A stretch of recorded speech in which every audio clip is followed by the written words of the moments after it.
today. That's exactly right. Okay, so the most important thing is next Friday night we're having a party. She's not on. You're not on, they couldn't hear you. Well, I use this. Here, to yeah, talk. yeah. I think it's on. I had it on. Somebody turn it. Anyway, this Friday night, I think we will make it at 6:30. And if everybody would bring a hors d'oeuvre or something to share, like a snack. And if you want to drink anything, bring your drinks, and we'll have the cups and plates here. We're going to have music and games, and we're really going to have a good time. And Cynthia's going to help decorate, and Pam's going to help decorate. If anybody else wants to help decorate, just let me know, and we'll tell you what time we're coming over here. So that's next Friday night. And we're deciding, do we want to bring a little gift? Does everybody want to bring a gift, or we want to skip that? Skip that? Okay, we'll just have fun.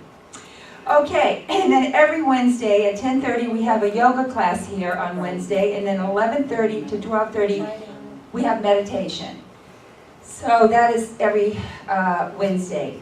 And then Sunday, December 30th, we're going to have a service, but we're also going to have a burning bowl service that Sunday that we will burn some things. Kim and I are talking about having like 3 things, really setting our intention for 2018 and then burning those things that we want to get rid of. So that Sunday morning, we're going to have a service, but we're going to have a little ceremony during the service of the burning bowl too. So that's the 31st.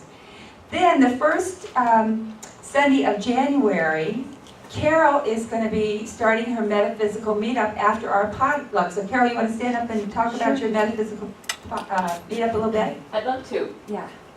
It's my passion to help you discover and exercise your psychic superpower.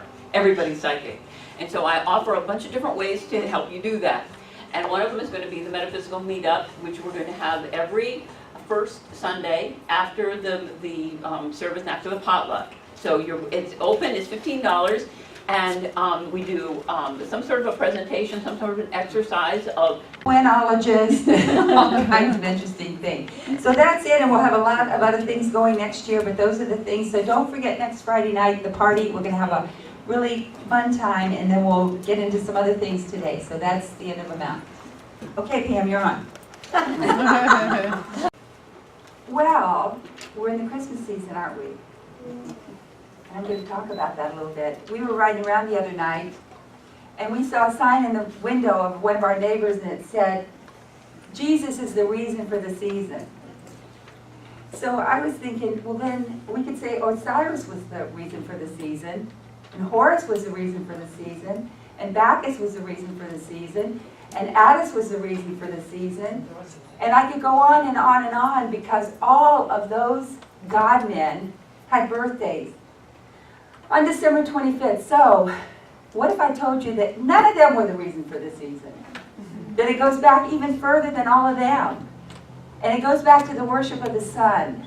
And that's really what we're doing this year and this time of the season. And the question is, why are we doing it? And why has it held, how has this celebration been the biggest celebration all over the face of the earth? And it dates back to the birthday of the sun. What does it have for us today that maybe Jesus or Horus or one of them doesn't have the reason for? And that's what I'm going to talk about today. And I'm not saying that, I'm not taking away from Jesus or any of those god men, but I'm saying there's a profound thing that happened thousands of years before Jesus Christ drew breath or was on this earth. So I want to talk about that. So talking about December 25th, I want to read something from the Religious Encyclopedia. It says this: the day was not one of the early feasts of the Christian church. In fact, the observance of birthday was condemned as a heathen custom and repugnant to Christians. So not only was this not really, in the early New Testament church, was this holiday not even worshipped, it was forbidden because birthdays were forbidden. So how did all this come in? So the single most important holiday observed today in Christianity was forbidden in the New Testament church. So let me read one more quote from the New Catholic Encyclopedia. Inexplicably, as it seems, the date of the Messiah's birth is not known. The Gospels indicate neither the day nor the month. So if I stop somebody in the street today and I say, why do you celebrate Christmas? What would they say? They would say, well, because it's the birth of Jesus Christ. And the Bible tells us to celebrate it.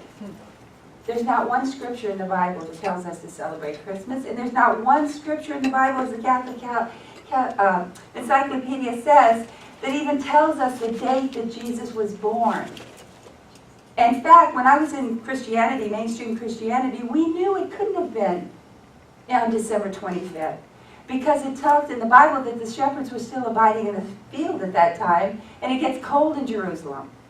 And after October, the shepherds don't go back into the fields. If Jesus was really alive, he probably was born in the fall around the Feast of Tabernacles. But the question is, does it matter that it goes back to somebody 2,000 years ago and what happened to him? Or does it matter how does it affect us today? How does it affect us, and what is this season that has been carried through thousands of years from ancient Chem? Before Egypt was even established, they were worshiping these sun gods. So what does this have to do with us?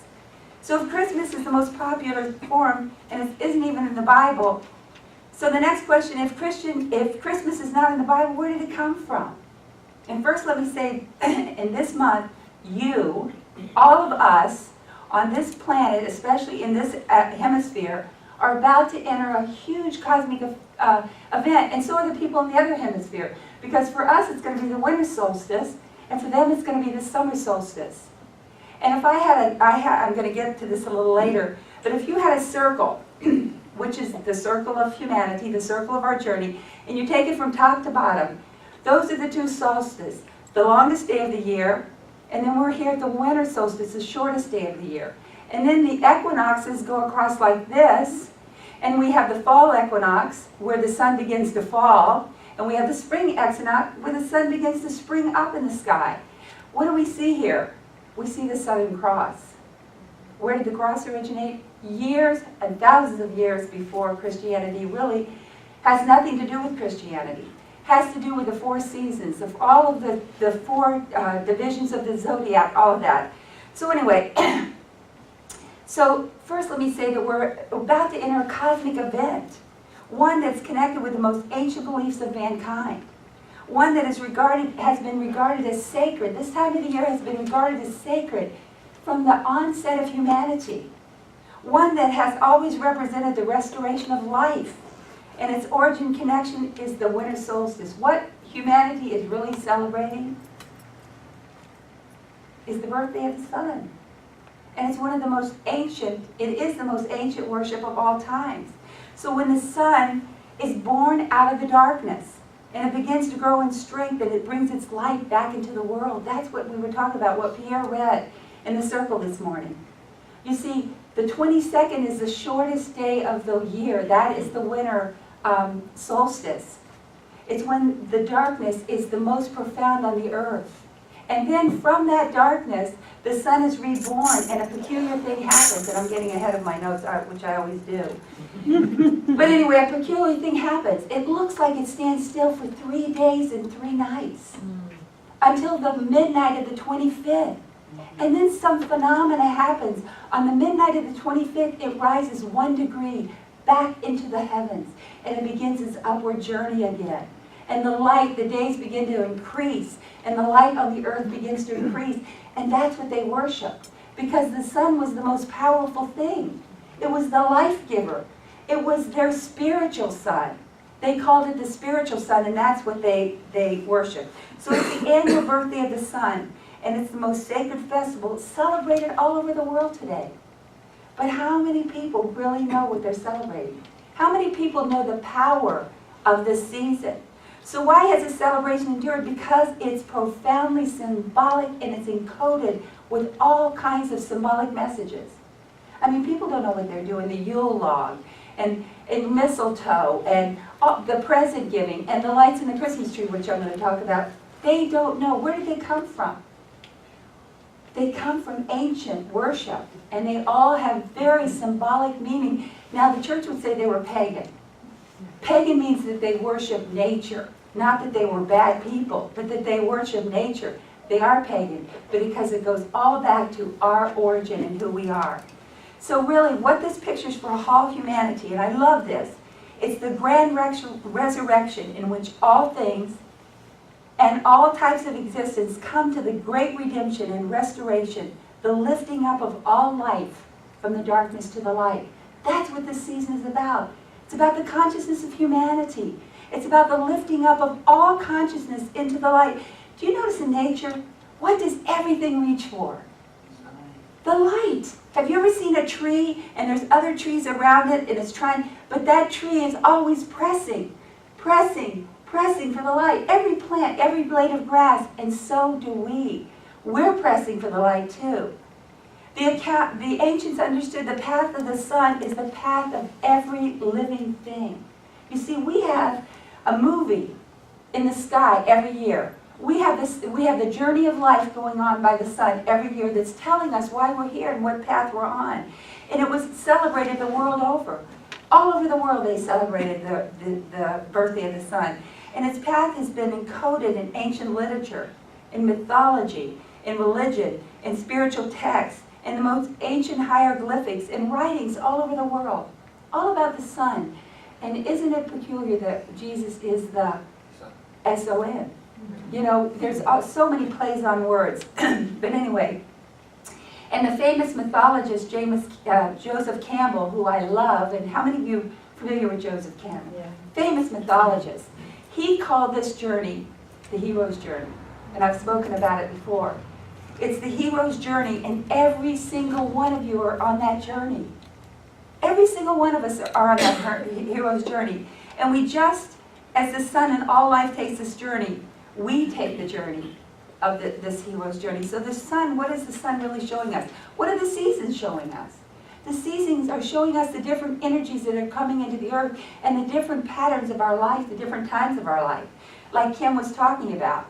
So the adepts of the ancient mystery schools knew that every season carried a cosmic current and a life force. How many of you feel different in summer? How many of you felt different when you stepped out of your house this morning and it was cold? You see, there's an energy with every season.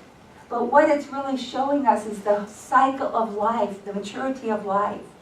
And the winter solstice, the light from the sun comes closest to the earth. And the thing about this time of year, when I was reading about the energies, because the sun comes so close to the earth, it penetrates the very core of the earth at this time. You know, in the summer sun, it's just like enveloping the earth. But when it comes close in the wintertime, it begins to penetrate the core of the earth. And these currents of energy lift the spinal fire of the body into the head and the heart centers when we align with it at this time of the year. So what this time of the year really has is a portal, an opening for us to connect in a deeper way with the energies of this time of the year.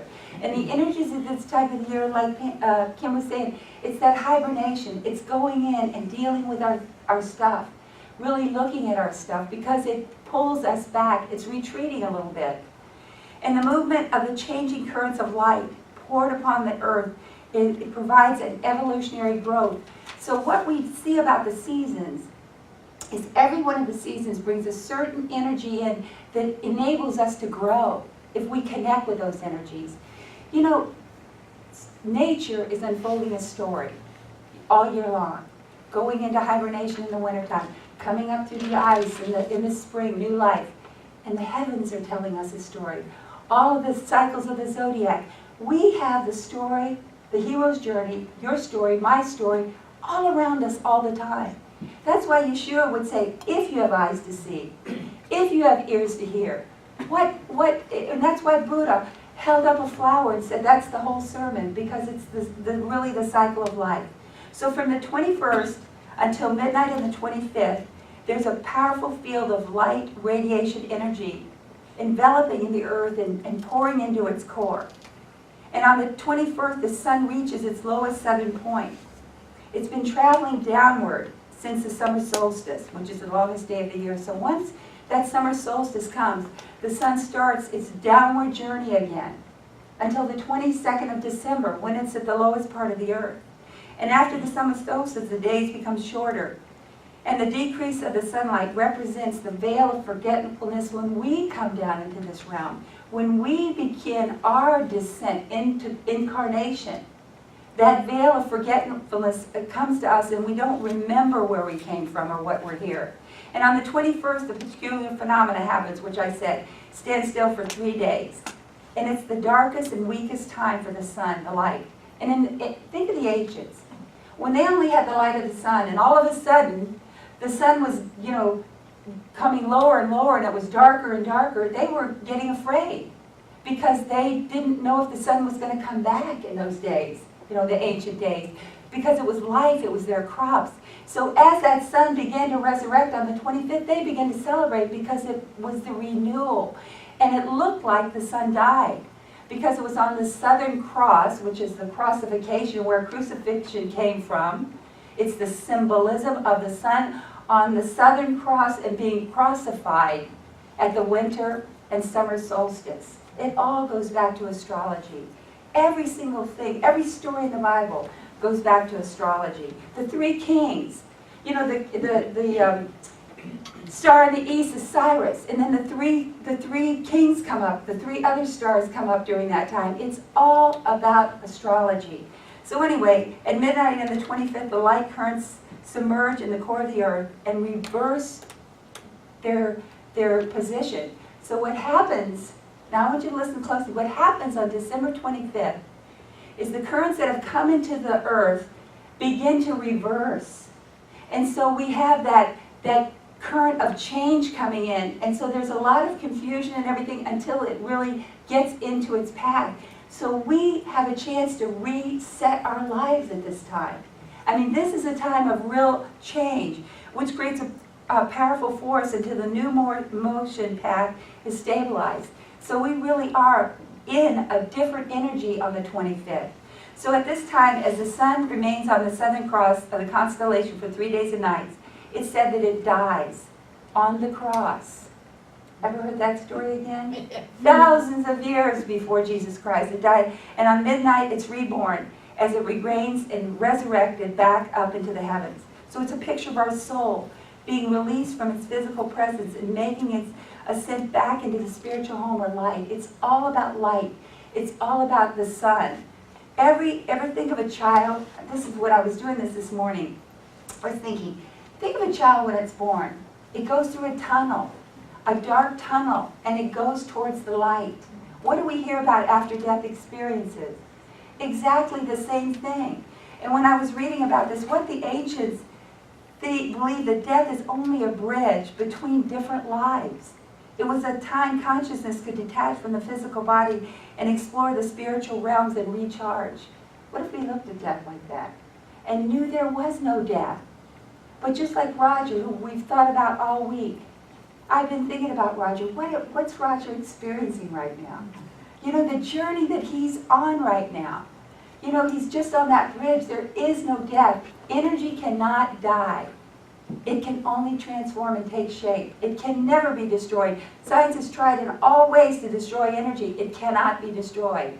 So anyway, so in the Emerald Tablets, I was thinking, Todd gives a picture of the same principle. He goes down to the rivers of Amenti. It said that he was thrice born. But he goes down to the rivers of Amenti and he lays on some kind of energy bed down there. And it revives his life and he comes back to earth again. He comes back in a different body. And I was thinking about Yeshua. And after the resurrection, they never recognized him. Remember when he was on the road to Emmaus and he's telling his disciples about the crucifixion and all the things that happened? And then he opens the scriptures and shows himself from the beginning of the book to the end of the book. They didn't recognize him because he could lay his body down and pick up anybody at will. And that's where we're going. We are light energy, and we're just learning how to develop that light energy and use it. So recharge and live another lifetime. So I really believe that Todd was incarnated as Buddha, as probably Krishna, as Jesus, as all the masters that came down. I believe it was Todd just reincarnating and telling the same story over and over again. Horus, go read Horus's story. Read Krishna's story. There was his mother, a virgin. An angel comes with a message. She has him in a stable or a cave or something. The exact same story as Jesus Christ. The same as Horus. 12 disciples walked on water. born on the 25th of a virgin, was in the temple at 12 years old, reading all the books, astounding everybody. It's the same story. You know, years ago I was reading the book of Revelation. And Revelation has always been taught us a lot of revelations. You know, we're going to go to war, and we're going to, you know, a third of the people are going to be killed, and all of these things. And Spirit said to me, read the title again. And I said, it said the book of Revelation. It wasn't plural. It's about the revelation of the Christ in you. It's about the 7 chakras, the 7 churches, the 7 veils, the 7 stars being open, the energy centers of your body being open, that you can have a revelation of the Christ inside of you. It wasn't about planes and desolation and all of this. There's only one revelation, Spirit said to me. And when we get that revelation, it'll change our life forever. It's the revelation of the divinity, the Christ within us. So anyway, the seasons are all about the path of the sun. In the fall, I said, the sun begins to fall down in the fall. That's why it's called the fall. And then in the spring, it begins to spring back up. The pattern of the sun also takes place within our bodies. The planets revolve around the sun. Do you know that in our atoms is the same motion as the solar system? The electrons within our atoms orbit around the nucleus like planets around the sun. You are the universe. Everything that's going on out there, as above, so below, it's going on inside of you. You are the universe. We are an entire universe ourselves, and the message is everywhere, encoded in our physical world. To the ancients, the sun was a symbol of power, cosmic light, life, the soul's growth in consciousness, illumination. It was all of those things. Why so many of the sacred sites are aligned? Patty just got back, and we went to sacred sites. Why are they aligned with these 4 movements of the sun? What did the ancients knew that aligned them with those? Like you go to, when we went to Newgrange in Ireland, it's this little bitty, it's a big mound, older than the pyramids, and you have to go in through this little tunnel. And when you go in, there's no light in there, except for one time, the winter solstice. At the winter solstice, the sun is exactly aligned with this little tiny opening, and it comes right in to the chamber in Newgrange, which is really a picture of the bridal chamber. It's a picture of that light and that male and female coming together. But that's, and the same at Stonehenge. They think it was a primitive observation of the sun and its movements. Could the celebration of the spiritual sun and its path help us uncover the lost threads that connect us with the very process of spiritual transformation? I believe, and I know I'm going to see it in my lifetime, because I'm not going, and I'm going to stay till I hear it. I know the Bible is a book of alchemy. I know the Bible is based on the Emerald Tablets, and the secret of alchemy, transformation, are in those pages. And I know because I begin to see the layers. And like I said, there's that outer mystery that the outer things that the people understand, and then there's the esoteric that those of us that have been initiated understand. And most of the people today just think they're celebrating the birth of Christ. But when we expand it, when we see it goes back to the very beginning of humanity, and it has something for us today, it changes everything. We begin to see it. So it helps uncover the lost threads of spiritual transformation, understand us the knowledge of what Toph did, how to renew our life, how to be able to transcend, because it says, yea, though we walk through the valley of the shadow of death. And your shadow is not yourself. If I saw you on the street and saw your shadow, would I say, that's Kim? Or that's Sandy? No, that's a shadow of reality. And it says, yea, though we walk through a shadow of reality we call death, we don't have to fear any evil because we're eternal and immortal. So we're really understanding those things. So at the root of this knowledge lies the mysterious wisdom bringers. Now I want you to hear this. Everywhere I went, there were these mysterious wisdom bringers who recorded that they traveled the planet with divine messages to establish cosmic knowledge anew. So what I'm saying is, I believe when the Anunnakis came to this planet, we see pyramids all over the world now. We're finding them all over the world. We're finding the same kind of structures all over the world, and we're finding the worship of the sun and all of these similar things all over the world. We're founding saviors in every country. So could it be that these people of higher consciousness came, traveled around the world, and left us this cosmic message that's written in the stars, and written in all our physicality all around us, written in our bodies? I mean, it's profound. So there's this, I believe that really we have a yearly cosmic initiation, if we understand it, if we align with it, to initiate the spiritual beings in our current human age. Could these wise beings have overseen the building of some of these most powerful sacred sites? Not only the sacred sites, but you know most of the cathedrals in all throughout Europe are built according to the solstice. And when that solstice sun comes in, it goes right into the main, what they call the bridal chamber of the church. It's all of these things have a message for us. Could they have established a civilization religion of the sun that was encoded in all of our literature, all of our sacred texts, all of our symbols, our hieroglyphics, our sacred sites? Ever watch a movie? We were watching a movie last night. It's the hero's journey. You watch them. They start off, then they go through all these turmoils and everything, and then somebody comes in. You read the hero's journey. Somebody comes in to inspire them, encourage them, and pretty soon they come up and they begin to overcome what they've, and come back to their source. Look at some of these things because it's in front of us all the time. By the cycles of the sun and stars and the movements of the earth, we have the message of our journey to enlightenment. It's right there in front of us, showing us that. And what a message, too, that the real message is light always overcomes darkness. It's in front of us every day. You know, they used to, when the sun used to go behind the world, they thought it was going to the underworld. That's where the concept of underworld came, because they couldn't see it. It went away. But then they would say it also died, and then every morning it was resurrected. And that's the thing about this time of the year we're really understanding. There is a power coming in that's really bringing this cosmic initiation for us to grow and expand like never before.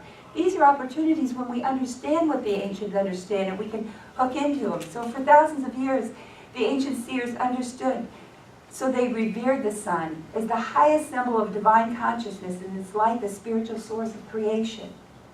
Its major stages, the solstice and equinox, connect the lives of all the spiritual figures and all the spiritual sites. How can that be? How can all the spiritual figures, Horus, Dionysus, Attis, from Greece to all the ancient cultures, and all the sacred sites be hooked into these four major events, the solstice and the equinox? Could it be telling us something? I mean, here is this message that all of the sacred places and people around the world are hooked into these events. Are they portals for us that we're really understanding how to connect with those energies for our ascension and our evolution? The winter solstice brings the promise of transformation, but we have to hitch our wagon to that star. We have to keep the energy moving in the direction that we want. But I believe that there are portals opening for us to expand, integrate, align with, and anchor these energies into our life.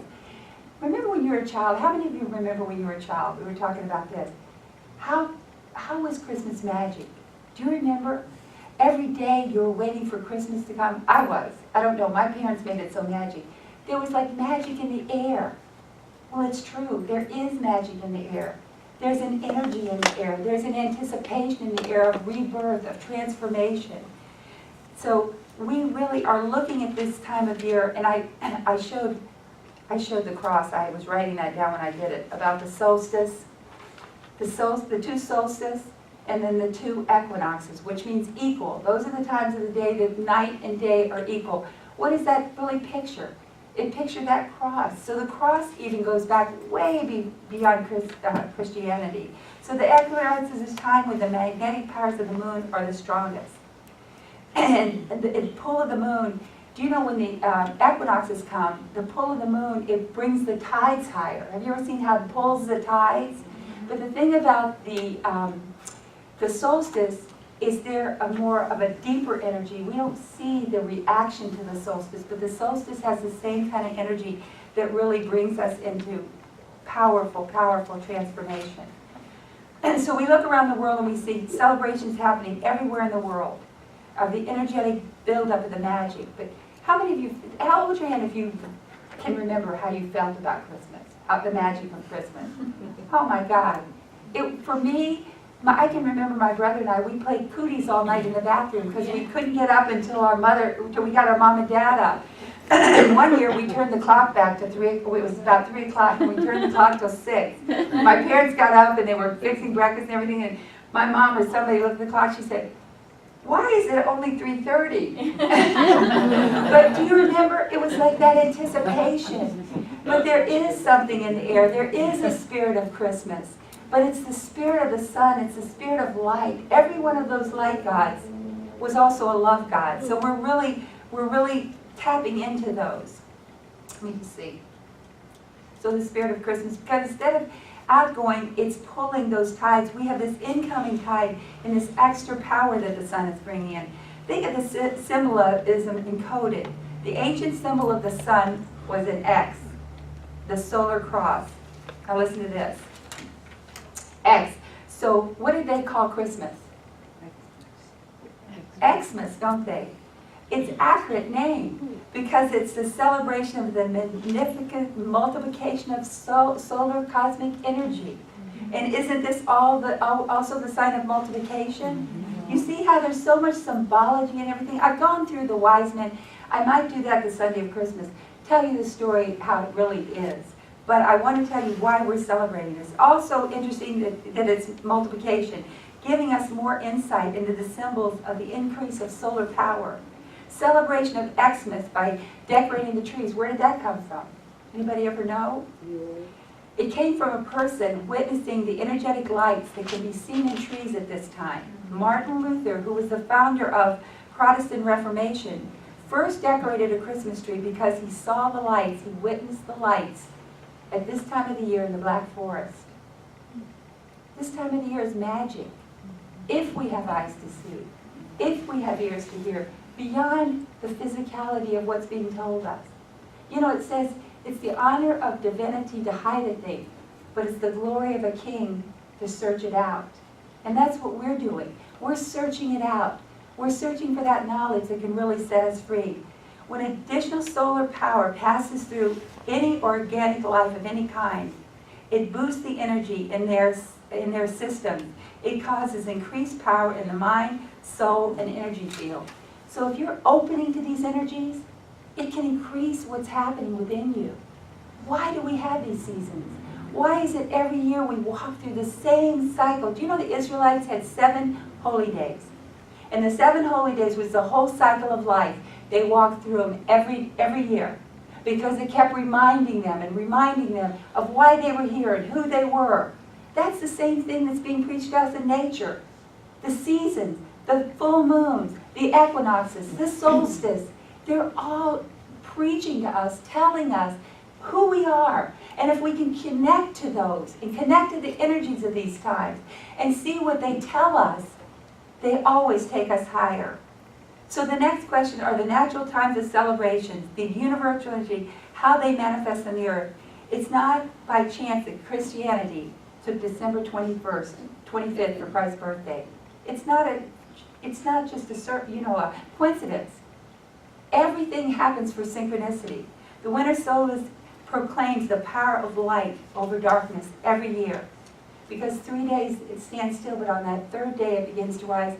We are in a phenomenal time of year. If we have eyes to see it, to connect to these energies, not only the energies of the past, but the energies of the new solar flares that are coming in that are really helping us. What are we? If I ask you, what are we made of? Nice stardust. And energy. We're all energy. So if these energies are coming in, they're here for us to connect to, for us to change. That's why Kim and I decided on the 31st that we're going to do the burning bowl and some things like that. But also, we're here to bring gifts. Do you remember the gifts that the wise men brought to Jesus? They brought gold, which is our spirit and our divinity. They brought frankincense, which is surrendering to alchemy. What's happening in your life right now? Can you surrender to the alchemy that's taking place within you? Or are you fighting everything that's coming and going in your life? You know, we only suffer, and I've learned this totally this year. We only suffer because we press against what is in our life. Once we can surrender to what is, we don't suffer anymore. And that's what the frankincense is about, the alchemy that's happening. It said God is a consuming fire. Divinity is the fire that is always devouring everything that's not divine in us. And that's the beauty of it. And then myrrh is the inner death of our ego. So through the sacrifice of our beliefs, our guilt, our fears, we die to ego and transform those energies through the inner alchemy. And the gold of the Spirit is born. And that's what it's all about. Christ was born of a what? Virgin. And what is that all about? A physical virgin? I don't think so. Boris was born of a virgin. Dionysus was born of a virgin. It's about the pure consciousness that can birth divinity. And that's what's happening to all of us, the virginal consciousness. You know, Wayne says something on his tapes, which I listen over and over again, and he says, let me think if I can say how he says it. He says, spiritual masters contain spiritual masters contain unconditional love. And then he says, but the difference is, that's all they contain. No judgment, no criticism, none of that. That's all they contain. And that's the consciousness that's going to birth the Christ. That's the virginal consciousness that's being developed in all of us, that we can birth the Christ. And the whole earth is groaning for what we have. And we really are. This Christmas season, what I would just say is, open your heart. That December 25th, see that energy in the earth changing course and going back up into the heavens and connect with it, that you too can evolve and grow and really be that Christ on earth. So while people are, fighting about whether to say Merry Christmas or Happy Holidays, let's dig deeper and really understand that this is a time of year that is magic, and that really we can hitch to the energy and change our lives and have a real rebirth at this time of year. We're going to plan our year for next year. See the lessons we learned in this year. Find out the things that we want to change, and then create a life in 2018 that we can be the saviors of the world. And so it is. Anybody like to add